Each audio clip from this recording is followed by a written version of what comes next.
भारत के पड़ोसी देश बांग्लादेश से सांप्रदायिक हिंसा की खबरें लगातार सामने आ रही हैं। इस हिंसा के शिकार मुख्य रूप से बांग्लादेश के अल्पसंख्यक कम्युनिटी से आने वाले हिंदू हैं।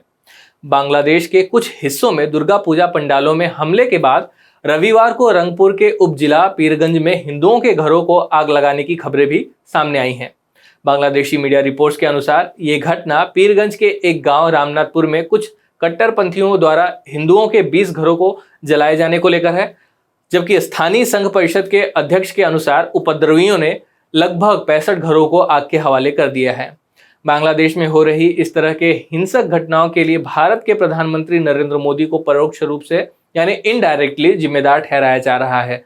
भारत में भी नरेंद्र मोदी के प्रधानमंत्री बनने के बाद देश में सेकुलरिज्म यानी धर्मनिरपेक्षता में गिरावट की भी आरोप लगाए जाते हैं। देश में हिंदू कट्टरपंथियों द्वारा अल्पसंख्यकों को निशाने पर लेने की खबरें तो आती रहती हैं और यह भी कहा जाता है कि मोदी सरकार हिंदू कट्टरपंथियों को बढ़ावा देती रहती है। लेकिन सवाल यह है कि बांग्लादेश में हो रही घटनाओं के लिए मोदी सरकार क्यों जिम्मेदार उनको ठहराया जा रहा है? क्या पीएम मोदी और उनकी राजनीति करने का जो तरीका है वाकई बांग्लादेश में हो रहे हिंसा के लिए जिम्मेदार है? हम इन सवालों का जवाब ढूंढने की कोशिश करेंगे इस वीडियो में। सबसे पहले आपको बांग्लादेश में क्या घटित हुआ उसके बारे में बताते हैं। पड़ोसी देश में शुक्रवार को कुरान के कथित अपमान को लेकर दुर्गा पूजा पंडालों और हिंदू मंदिरों पर हमला किए गए। इस्कॉन मंदिर में भी तोड़फोड़ की गई, हिंसा भड़का और हिंदू समुदाय के घरों और दुकानों को निशाना बनाया गया। रिपोर्ट्स के अनुसार कुमिल्ला जिले में कुरान का कथित तौर पर अपमान का मामला सामने आया, जिसके रिएक्शन में ढाका और चौमुहनी में प्रोटेस्ट शुरू हुआ, जो बाद में हिंसक हो गया। चांदपुर, चिटगांव, गाजीपुर, बंदरबान और मौलवी बाजार में हिंसा हुई, जिसमें कुछ लोगों की जानें भी चली गई। इस घटना से भारत और बांग्लादेश के शेख हसीना सरकार के प्रति बांग्लादेश के बहुसंख्यकों में नकारात्मक भावना बन गई है। बांग्लादेशी रिपोर्ट्स के अनुसार प्रदर्शनकारी भारत विरोधी नारे लगा रहे थे और मुख्यमंत्री शेख हसीना पर नई दिल्ली से बहुत ज्यादा करीब होने का भी आरोप लगा रहे थे।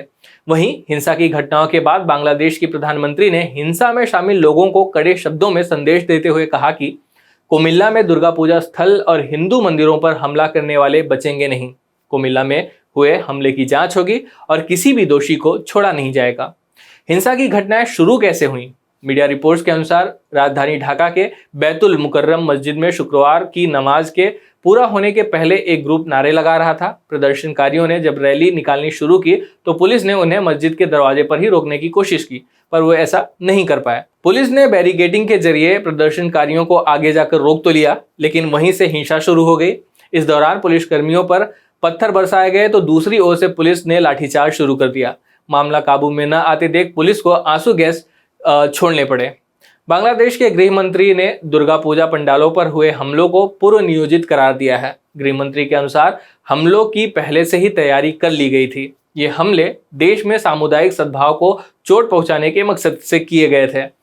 अंग्रेजी अखबार हिंदुस्तान टाइम्स के अनुसार गृह मंत्री असदुज्जमा खान ने रविवार को कहा, ऐसा लगता है कि इसे एक निहित समूह ने भड़काया था। सिर्फ कुमिल्ला में ही नहीं बल्कि रामू और नासिर नगर में सांप्रदायिक हिंसा के जरिए देश को अस्थिर करने की कोशिश की गई। कुमिल्ला में हुई घटना के कारणों को लेकर उन्होंने कहा, जब हमारे पास सारे सबूत होंगे तो हम उन्हें सार्वजनिक करेंगे और जो भी इसमें शामिल है उन्हें ऐसी सजा दी जाएगी जो एक उदाहरण बन सके। बांग्लादेश वैसे तो भारत के आंतरिक मामलों पर टिप्पणी करने से अब तक परहेज ही करता आया है, लेकिन इस घटना के बाद बांग्लादेश की प्रधानमंत्री शेख हसीना के बयान को भारत के लिए चेतावनी के रूप में देखा जा रहा है। शेख हसीना की सरकार लगातार हिंदुओं की सुरक्षा को लेकर बोलती रही है, लेकिन बुधवार को प्रधानमंत्री ने जिस तरह से हिंदुओं की सुरक्षा को भारत के नेताओं से जोड़ा वह पहले नहीं हुआ करता था। शेख हसीना ने कहा कि बांग्लादेश में हिंदुओं की सुरक्षा को लेकर भारत को भी सतर्क रहना चाहिए। बांग्लादेश की प्रधानमंत्री ने कहा कि भारत में ऐसा कुछ नहीं होना चाहिए जिससे उनके मुल्क और वहां के हिंदुओं पर असर पड़े। हसीना के इस बयान को बांग्लादेश द्वारा भारत में होने वाली सांप्रदायिक घटनाओं पर प्रतिक्रिया के रूप में देखा जा रहा है। उनके बयान के यह भी मतलब निकाले जा रहे हैं कि उन्होंने भारत को यह कहा है कि भारत में सांप्रदायिक घटनाओं का असर बांग्लादेश के हिंदुओं पर पड़ सकता है। बांग्लादेश के तेवर ऐसे पहले कभी नहीं हुआ करते थे, उस दौरान भी नहीं जब सितंबर 2018 में एक रैली को संबोधित करते हुए उस समय के बीजेपी अध्यक्ष अमित शाह ने बांग्लादेशी घुसपैठियों को दीमक करार दिया था।